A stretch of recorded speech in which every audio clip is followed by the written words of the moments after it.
Chapter 2.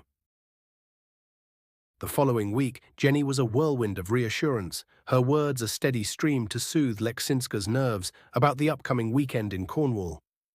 As the days ticked by, Jenny's relentless optimism chipped away at Lechsinska's doubts, her friend's vibrant energy like a warm tide eroding a rocky shore. Finally, Lechsinska agreed she was just being silly, her laughter mingling with a sigh of surrender, though a flicker of unease lingered in her chest. All the while, Jenny's thoughts were consumed by Letitia, her mind ablaze with anticipation.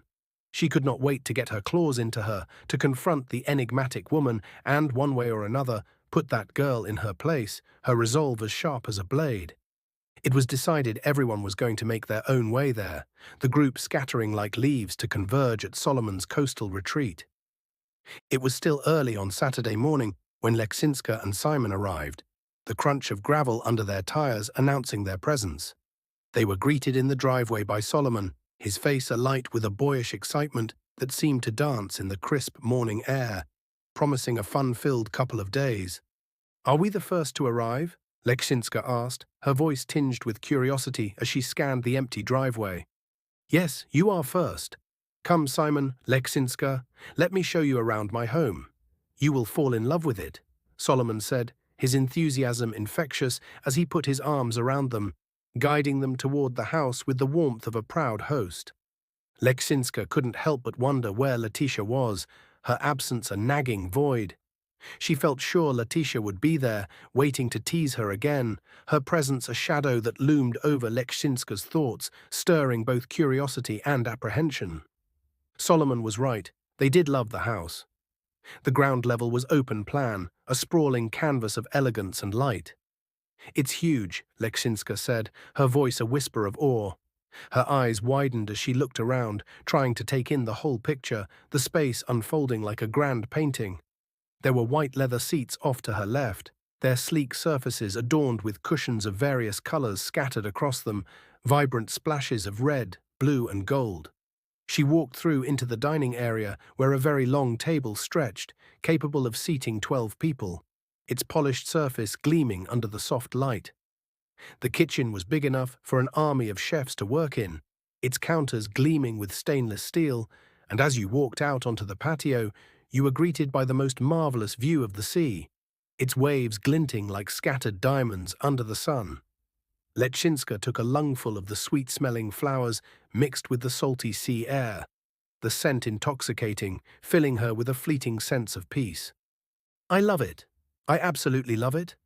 Lechsinska couldn't hide her excitement, her voice bubbling with delight. Solomon grabbed both of her hands, his grip warm and firm. "Why don't you take a good look around while I talk business with Simon?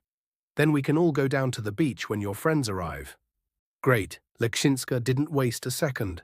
She took her time as she walked through the house, sliding her hands across the furniture, her fingers tracing the smooth wood and soft fabrics, looking in every nook and cranny, each corner revealing a new detail of opulence. "I wonder how you get upstairs," she thought to herself, her curiosity piqued. She noticed 2 doors, situated just behind the seating area, their presence subtle yet inviting. Lechsinska headed straight for the door on the right and opened it, the hinges silent. There was a stairway, but to her surprise, it led down.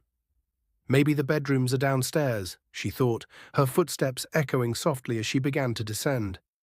The sound of leather slapping against leather grew louder with each step, a rhythmic thud that stirred her curiosity. At the bottom of the stairs was a set of double doors, their dark wood imposing. Lechsinska swung them open, the motion bold and expectant. "Wow!" She was unable to contain her amazement, her voice echoing in the vast space. The whole area was one big gym, a cavern of strength and discipline. There were all sorts of weight machines and racks of free weights down one side, their metal surfaces gleaming under harsh lights. A large mat covered the middle of the room, its surface worn from use, and down the far end was a boxing ring, its ropes taut, with a row of punch bags off to one side, swaying slightly as if alive. Next to one of the punch bags was Letitia, her body glistening with beads of sweat, her movements precise and powerful. She stood upright, slightly out of breath, her chest rising and falling as she beckoned Lechsinska forward with a confident gesture. Well, hello, darling. Come in. Come on, I won't bite. Not yet, anyway. She smiled, her voice a sultry tease that sent a shiver through Lechsinska. Lechsinska was still not sure how to take Letitia, her presence both magnetic and unsettling. She was attracted to her in some way, a pull she couldn't name, but at the same time she felt intimidated by her, Letitia's confidence a towering force. Would you like to have a go on the punch bag? Letitia held out the gloves she had been using, their leather worn but sturdy. Usually, Lechsinska would shy away from such an offer, her instincts urging retreat. She looked at Letitia, then the punch bag, its surface scarred from countless blows, then back to Letitia, who was still holding the gloves in her outstretched arms, her eyes daring her to step forward. Okay, yeah, I will have a go, Lechsinska said, her voice steadier than she felt, starting to feel more relaxed in Letitia's company as she helped her on with the gloves, her touch surprisingly gentle. Now square up to the bag, spread your feet a bit, that's it. Now let rip, Letitia instructed. Lechsinska thrust out her hands in the direction of the bag, her movements tentative. Letitia laughed, a sound both warm and teasing. Not like that, darling, let me show you. She moved behind Lechsinska, wrapping her arms around her, her body close and warm, and took her by the wrists, guiding her with precision. Like this, Letitia motioned the punches in the air, her movements fluid. Lechsinska took a deep breath, her heart racing. Pow, pow, bam! That's it, Letitia said, pulling Lechsinska's arms in and crossing them under hers against Lechsinska's chest, holding her in tight, the embrace both firm and intimate. I knew you could do it, Letitia whispered in her ear, her breath warm against Lechsinska's skin. A warm feeling grew within Lechsinska's stomach, a slow, spreading heat that coursed through her body, both thrilling and unnerving. Lechsinska! It was Jenny calling from the entrance to the gym, her voice sharp with concern. What's going on? Are you all right? Yes, I am fine. Letitia was just showing me how to box, Lechsinska replied, her voice steady despite the flush in her cheeks. Fancy those couple rounds now? Letitia looked at Jenny and gestured toward the boxing ring, her eyes glinting with mischief. Before Jenny could answer, Lechsinska grabbed her arm, her touch urgent. I need to get some air. I am feeling a bit hot. Jenny's body was preparing for battle, her heart pumping hard, her fists clenching instinctively, but she forced the words out anyway. Another time. Okay, another time then. Letitia's eyes were open wide and full of mischief, her smile a challenge. Lechsinska and Jenny were heading back upstairs when Letitia called after them. Another time then, she laughed out loud as she turned and began thumping the punch bag, the sound echoing like a taunt. Jenny's blood boiled. She had never walked away from a fight, and she wasn't going to start now, her pride afire in her chest. Jenny, don't. Please don't. Lechsinska was pulling on her arm, her voice pleading as she tried to get her to leave the gym. Jenny calmed herself, her breathing slowing. Come on then, let's get some air. It stinks down here anyway, she said, her voice edged with defiance. Simon and Solomon stood up as Richard joined them on the terrace, the sea breeze carrying the scent of salt and freedom. They shook hands and sat at the table, the view of the ocean stretching endlessly before them. Good journey down? Solomon asked Richard, his tone warm and welcoming. It was plain sailing all the way. This house is great. And just look at that view, Richard said, his voice filled with genuine awe, though he wanted to ask the value but didn't want to appear vulgar, his curiosity restrained by politeness. Solomon lit a cigar that he had been playing with, its rich aroma curling into the air. So tell me, how do you two know each other? Simon and Richard looked at each other and laughed, their shared history a warm bond. Simon spoke first. We met on the first day of primary school. I was kicking up a fuss at the gate. I didn't want to go in. My mother was having a hard time trying to persuade me. Richard came around the corner, running ahead of his mother, telling her to hurry up. He had a football in his hands, and he was bouncing it as he ran along. When he reached the gate, he just said to me, "Do you want to play football?" We ran through the gates together, and neither of us looked back. From that moment on, you couldn't separate us. We studied together, played together, and got in trouble together. Simon's voice was warm with nostalgia, his eyes distant with memory. So what happened? Why is it you have come back together again? There must have been a separation, Solomon probed, his curiosity sharp. Richard looked Solomon in the eye, his expression solemn. I have never really told anyone about this. I suppose this is as good a time as any. You don't have to if you don't want to. Simon put his hand on Richard's shoulder, his touch reassuring. No, I want to, Simon. Don't worry, I have come to terms with it. Richard paused, gathering his thoughts. I was 17 and on the verge of going to university when one night my father came bursting into my room. He was shouting at me to get up and pack a suitcase. I could hear my mother crying downstairs.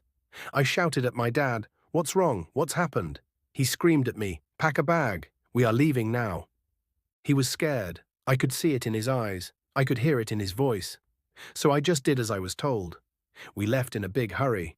As we pulled out of the drive, I could see the front door was left wide open. As we sped off down the road, my father was muttering to himself, beads of sweat glistening on his forehead. My mother was crying uncontrollably. At this point, I was scared too.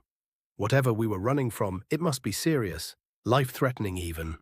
When we reached the ferry port, I asked why we were leaving. They just said to be quiet and talk to no one.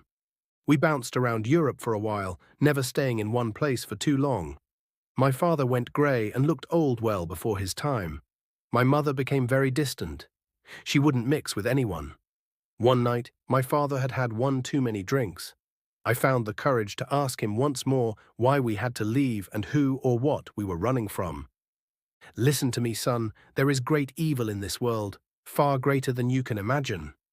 I am not talking about murderers or rapists, I am talking about pure evil.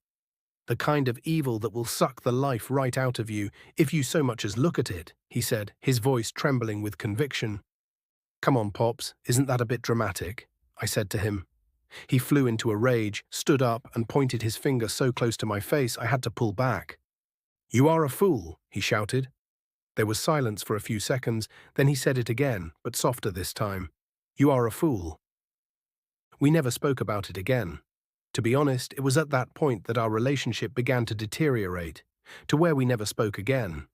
When it was time to move again, I said I was not going, that I was happy where I was and could take care of myself. They didn't even argue. I woke up the next morning, and they were gone, and I haven't seen them since. My God, I had no idea. Simon put his hand back on Richard's shoulder, his voice heavy with empathy. That's quite a story, Solomon added, his tone measured. You have no contact with them now. Even if I wanted to, I couldn't. I have no idea where they went, and I move around all the time, so they have no way of contacting me. Lechsinska and Jenny walked out onto the terrace, already wearing their swimwear, their skin kissed by the morning sun.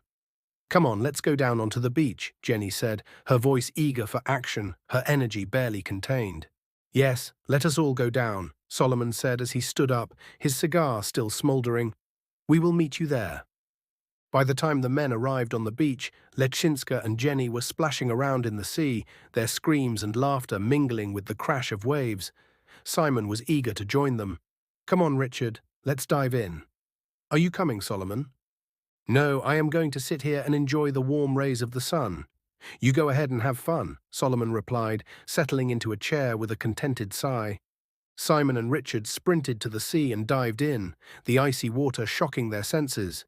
They emerged, their bodies covered in goosebumps, the cold making them feel alive, flushing any trace of tiredness from their bodies. They began to play with the girls, the water a playground of joy. Simon lifted Lechsinska out of the water and dropped her back in, her whole body submerged in a rush of bubbles. She found the sandy bottom with her feet and stood up, taking a deep breath and flicking her hair back while rubbing the water from her eyes, the salt stinging slightly. As she focused on the beach, trying to regain her bearings, she saw Letitia standing next to where Solomon was sunbathing, her silhouette striking against the horizon. Lechsinska could not look away. She is beautiful, she thought, the words forming unbidden in her mind. Finally, Lechsinska turned and looked at her friends. It was clear they were thinking the same thing as they all stood looking toward the beach, the moment heavy with unspoken thoughts. Shall we go back in? Richard said as he stretched out his arms and swam to shore, his strokes strong and purposeful. Lechsinska looked at Jenny. Once again, Letitia had stolen the moment and Jenny was angry, her face a storm of frustration, but this time it was different. She looked defeated, her shoulders slumping, as if she knew she could not compete with Letitia's magnetic allure. Simon folded his arms around Lechsinska and kissed her neck, his touch grounding her. "Shall we go in?" "No, I want to talk to Jenny." "You go, I won't be long," Lechsinska replied, her voice soft but firm.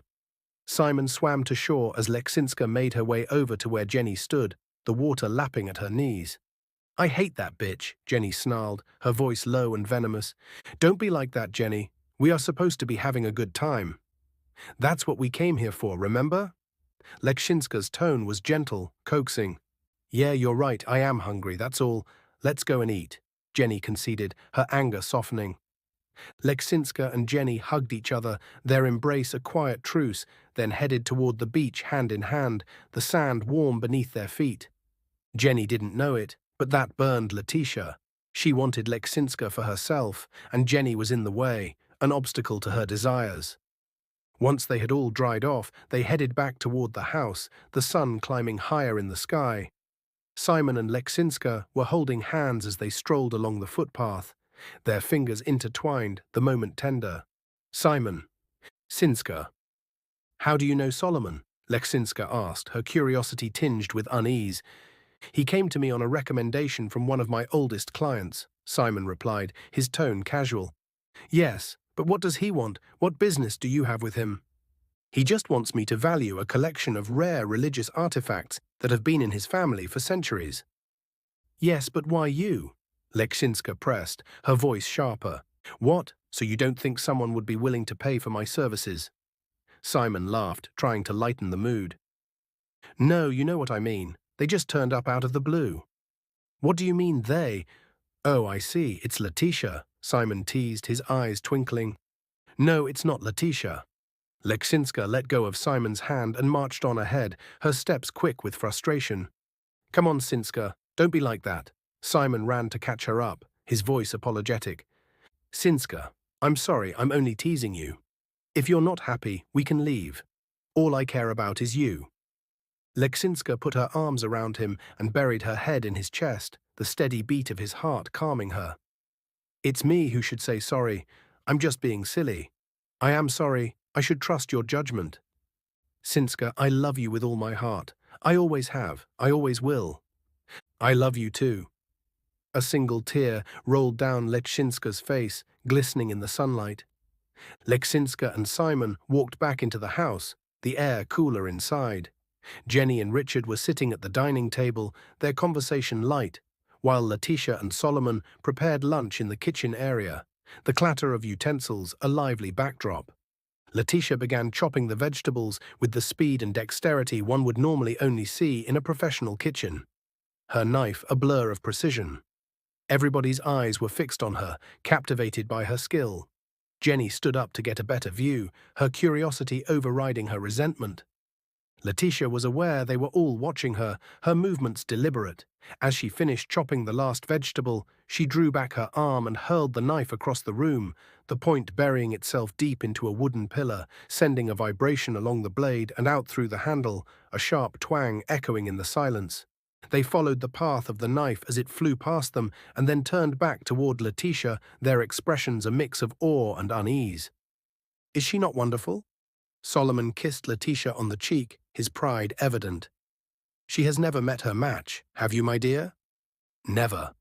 Letitia looked Jenny straight in the eye, her voice steady. "At anything," she added, her words a challenge. "That was amazing." Simon pulled the knife out from the pillar, examining it with admiration. Richard and Simon made their way to the kitchen area and tried to persuade Letitia to do it again, their voices eager. Letitia just laughed as she glanced over Richard's shoulder at Jenny, her eyes glinting with provocation. Jenny grabbed Lechsinska's arm and pulled her into one of the seats at the dining table, her grip firm. "Who are these people?" she asked, her voice low, a worried look clouding her face. All the thoughts she had about a reckoning with Letitia were gone. She could sense danger, a primal instinct stirring within her. "Lechsinska, who are they? How do you know them?" she asked again. "I don't. I'm not even sure Simon does. At least not that well, anyway." Lechsinska replied, her voice tinged with uncertainty. We should leave this place and head back to London tonight, Jenny urged, her tone urgent. I can't. This means a lot to Simon, and I have to trust him. Maybe if you went… Lechsinska's words trailed off, heavy with hesitation. Lechsinska, Jenny was shocked, her eyes wide with disbelief. Sorry, Jenny, but it is you Letitia seems to have a problem with, and perhaps if you were not here, things would calm down a bit. Simon really wants this, and I have to remain by his side. I can't let him down. Jenny leaned back in her chair, her expression softening. Maybe you're right. I'll make some excuse, like my mother is sick or something. I didn't mean it. Lechsinska was regretting her hastily spoken words, guilt knotting her stomach. Yes, you did, and you're right. The only reason I came was to get back at Letitia. That was selfish of me. It's better if I go. After lunch, Jenny announced that she would be leaving that night due to a phone call from her mother, who was not well, her voice steady but her eyes betraying her reluctance. Richard decided to leave early with Jenny, still hoping to rescue something from the weekend, his optimism undimmed. Lechsinska walked Jenny to her car, her heart heavy with guilt. She could not look Jenny in the eye. She just stood there, looking at the ground, the gravel crunching under her feet. I will call you later when I get home. If you need me, just call. I will come back and get you, okay? Jenny said, her voice gentle but firm. I am sorry, Jenny, Lechsinska whispered, her voice thick with emotion. Listen, I love you. Nothing can change that. I will see you at work on Monday. Now give me a hug. The girls hugged and kissed, their embrace lingering. Lechsinska watched until Jenny's car was out of sight, closely followed by Richard in his bright red sports car, its engine roaring into the distance. There was a more relaxed atmosphere at the dining table that evening. The conversation was polite, and Letitia revealed her softer side by telling a few jokes, her laughter infectious, having them all in fits of laughter, the tension easing like a receding tide. Lechsinska was afraid of and fascinated by Letitia, her allure both captivating and daunting. She was everything Lechsinska had wanted to be. Tall, beautiful, and confident, with a whole arsenal of acquired skills, each one honed to perfection. Lechsinska realized she would be putty in Letitia's hands, and that scared her, a shiver of vulnerability running through her. When dinner was over, Solomon asked Simon if he would care to join him at what he described as a gentleman's club for a few late-night drinks. His tone casual but inviting. Simon agreed, and they left, leaving Lechsinska alone with Letitia, the house suddenly quiet, the air thick with anticipation. Lechsinska followed Letitia into the kitchen, her steps hesitant. Letitia poured 2 glasses of wine, the liquid glinting ruby red, and handed one to Lechsinska, her fingers brushing hers lightly. Letitia looked at Lechsinska as she took a sip of her wine, her eyes piercing. Are you afraid of me? Letitia asked, her voice direct but soft. Lechsinska was surprised by the question, her heart skipping a beat. She searched for a truthful answer, her thoughts swirling. If I am honest, I have to say yes. A little anyway. It's just that I have never met anyone like you. I am not sure what your intentions are. I don't understand you. Letitia drank the glass of wine she was holding in one go, her movements bold. Ask me a question, anything you like. Don't be afraid. Lechsinska thought for a moment, her mind racing. Why don't you like Jenny? Letitia laughed out loud, the sound sharp and unrestrained. Of all the questions you could have asked, is that it? Why don't I like Jenny? Jenny means nothing to me. I don't like or dislike her. She is just a toy for me to play with. As are you, my love. I don't understand what you mean. Lechsinska was nervous, her voice trembling slightly. Before she answered, Letitia poured another 2 glasses of wine, which forced Lechsinska to drink the wine she was holding much quicker than she would have liked to, the warmth spreading through her chest. It's quite simple, darling. I get bored very easily, so I amuse myself by playing with people. Men are too easy. There isn't a man alive I can't twist around my little finger. From the moment I saw you, a newlywed, I thought I would like to make love to you. That would be a challenge, and to do that, I would have to get you away from Jenny. Then I would have to get you alone. And well, here we are. Lechsinska just stood there, her head feeling fuzzy from the wine.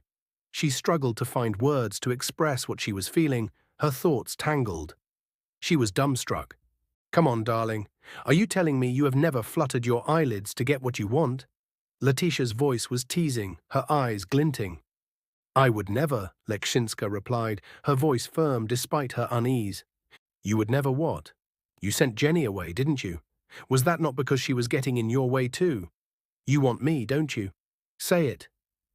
Letitia backed Lechsinska against the marble kitchen worktop. It felt cold on her back, a stark contrast to the heat rising within her. Letitia placed her arms on either side of Lechsinska, trapping her, their faces inches apart.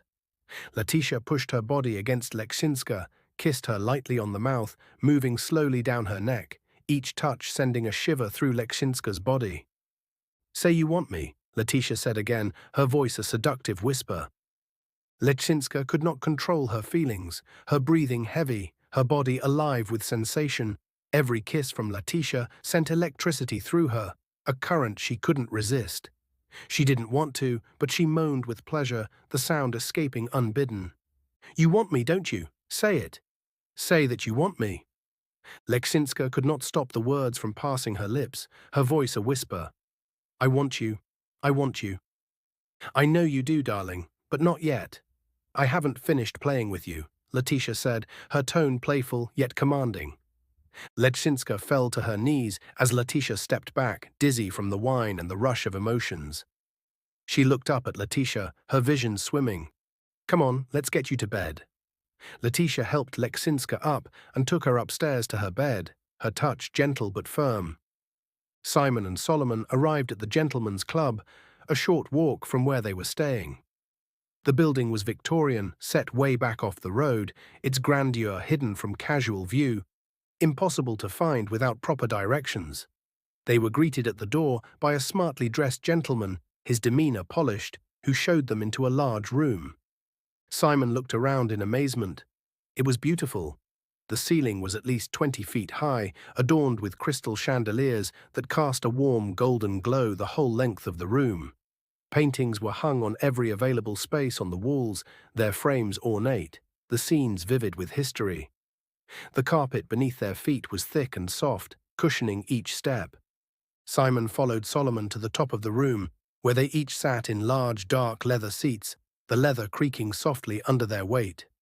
2 brandies were brought over and placed on the table in front of them, the amber liquid catching the light. Simon spoke first. "Wow, this is some place," he said, his voice filled with awe.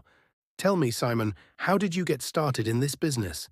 You are so young, yet your knowledge is unmatched," Solomon asked, his curiosity genuine. "Oh, that's a very long and a very boring story," Simon replied, deflecting with a smile. "No, I want to hear it." "Please, oblige me," Solomon insisted, leaning forward. "Well, both of my parents bought and sold religious artifacts. In fact, that's how they met. In later years, they specialized in hunting down long-lost pieces. I grew up with it, listening to their stories over the dinner table. I was, and still am, a big reader. I read every book they had more than once. It just seemed natural to follow in their footsteps," Simon explained, his voice warm with memory. "Are your parents still alive?" Solomon asked, his tone gentle.